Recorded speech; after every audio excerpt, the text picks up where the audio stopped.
What's good, y'all? It's your girl lydcenzo back here with another banger video. So today I'm gonna be telling you guys another story time. I know you guys love my story times, and I got my grapes here, so if you see me munching, don't mind me. I also want to say that I'm introducing a segment to you guys where you guys can DM me your story so I can tell them in first person as if though it was actually my story, because there really is so much things that I could, like, you know, it's only so much interesting things that happen in my life, you know. So this is gonna be the story time about how I found out that my man was a SES worker slash SEX worker slash stripper. Okay, so let's just get into it. And if you guys see me look at my phone, it's because I need reference to the story, because you know I be, yeah. Anyway, let's get into it. Also, do y'all like my hair? I tried something new. Okay, I've been married for 4 years now, and me and my man, let's call him Adam. Me and Adam had met in high school. We were high school sweethearts. We were together for a while, and then we had disconnected after high school, and you know, we reconnected, so now we've been married for 4 years.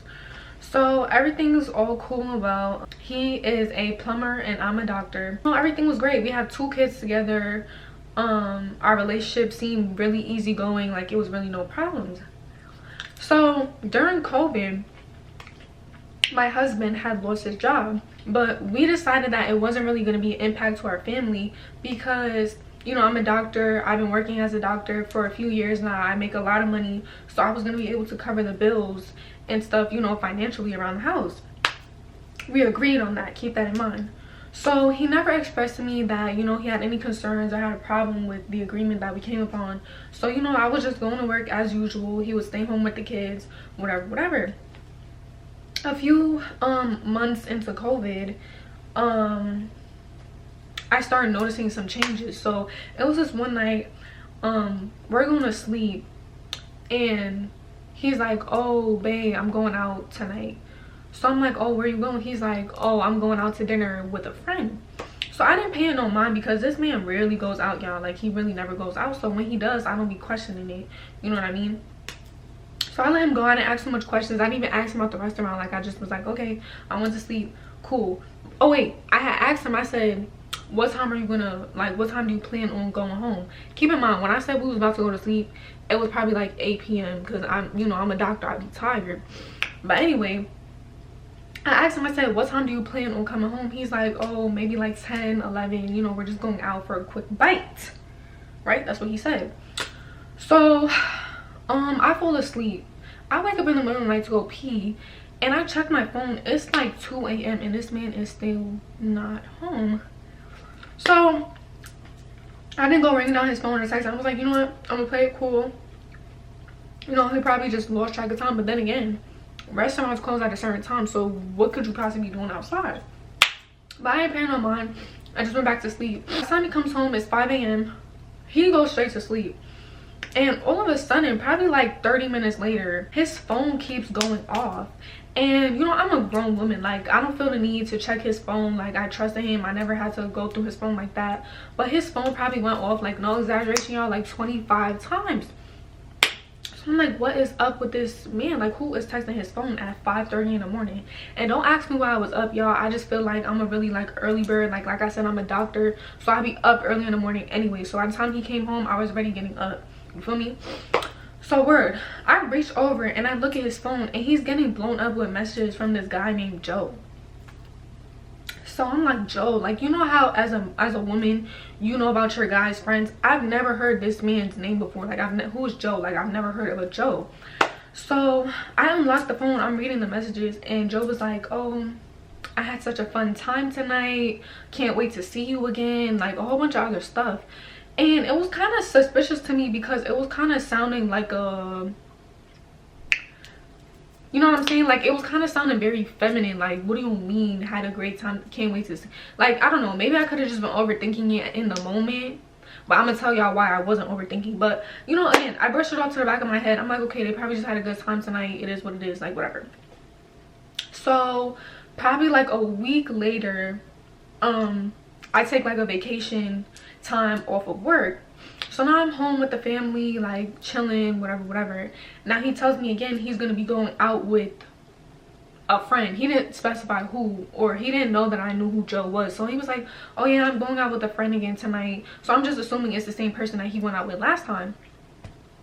So he leaves. This time I didn't ask him no questions about when he was coming back home or nothing like that. But again, he comes back home at like 4 o'clock in the morning.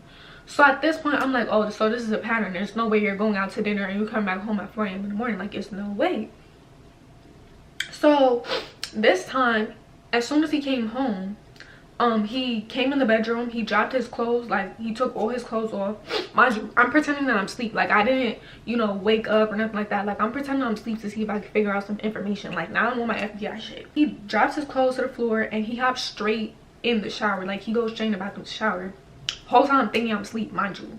So as soon as I hear that water running, I tiptoe over to his clothes and I pick up his drawers to smell them. And I know you guys are probably thinking, why would you smell his drawers? But you know, like how after somebody has sex, that like there's that sort of like sex smell, like you can tell that somebody just had sex. So I was smelling for that because I wanted to see if he was cheating on me.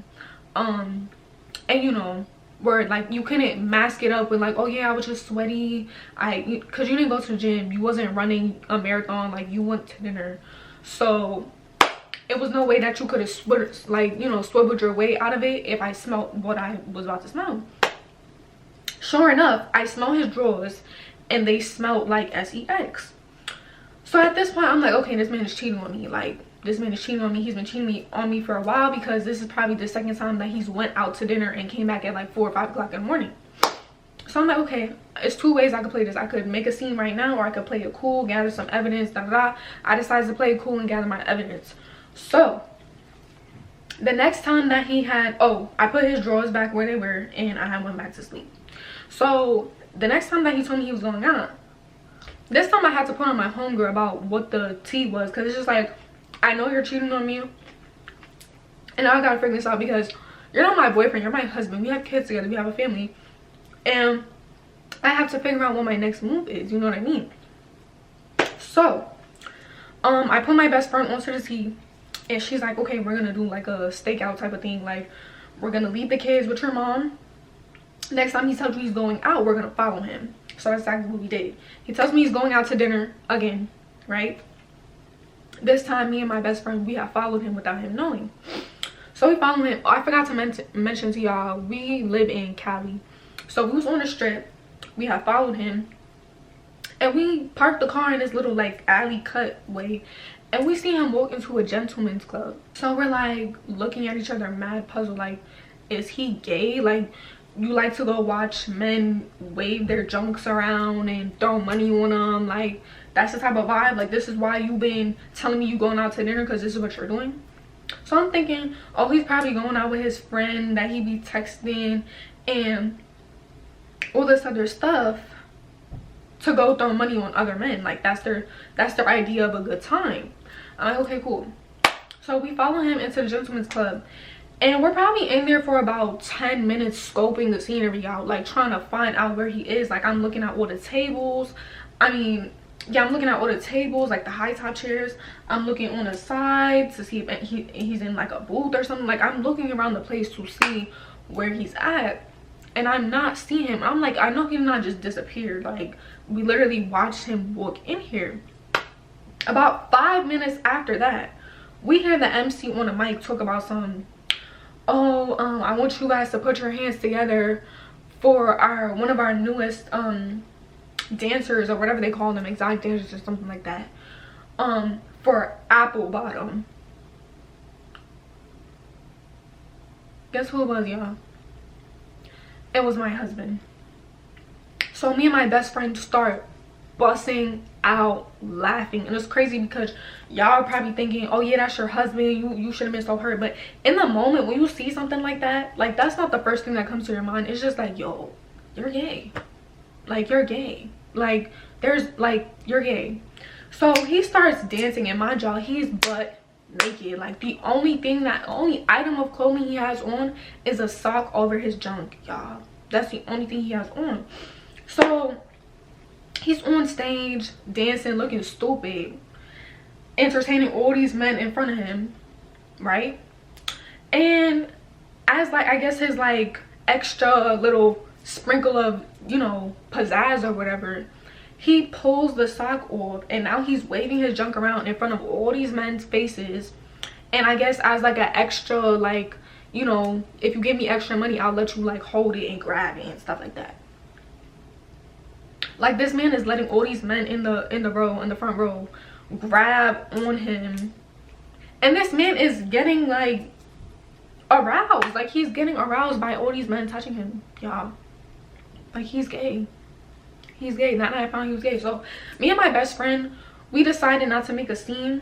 Instead, we just like took pictures of him and videos and gathered all the evidence like I said I was gonna do. We go back home, we use my printer and we print them out as big as possible, and we place them around the bedroom. So now 4 o'clock, 5 o'clock hits in the morning, and he comes home. As soon as he opens the bedroom, he sees all these pictures, and I welcome him. I was like, what's up, apple bottom?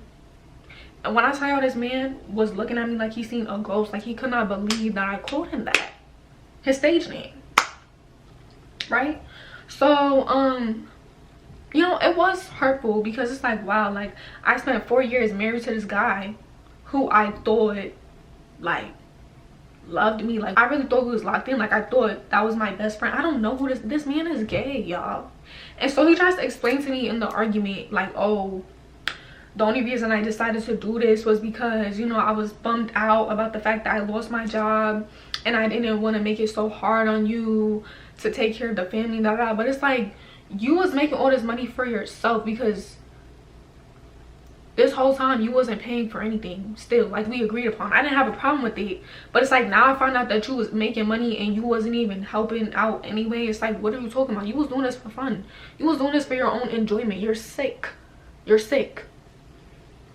Cool. So, hold on, let me get a grade. Sick. So, after that, the next morning, I woke up. I immediately got my attorney on the phone. Got those divorce papers, you know, I got those divorce papers printed out for him to sign. He signed them, no problem, because he knew he was absolutely wrong. And I made him explain to the children why we were getting separated, because he was gay. And, you know, after this, my children really didn't want anything to do with him, because it was just like, how it was just so odd. Anyway, it's been about 5 years since the divorce, and I have a new man now. But, you know, our mutuals was basically telling me recently that he actually now has a husband. So he went all the way with this thing, and he made a podcast talking about some he never knew that he was gay until he started working at this gentleman's club and and come to find out that the way that him and his husband get their money is through selling it to other people, like having sex with other people for money. Both of them, like, they do, like, they agree, like, that's what they're doing. So not only does he work in the gentleman's club, and I heard that he also met his husband in the gentleman's club, but they also are like actual sex workers.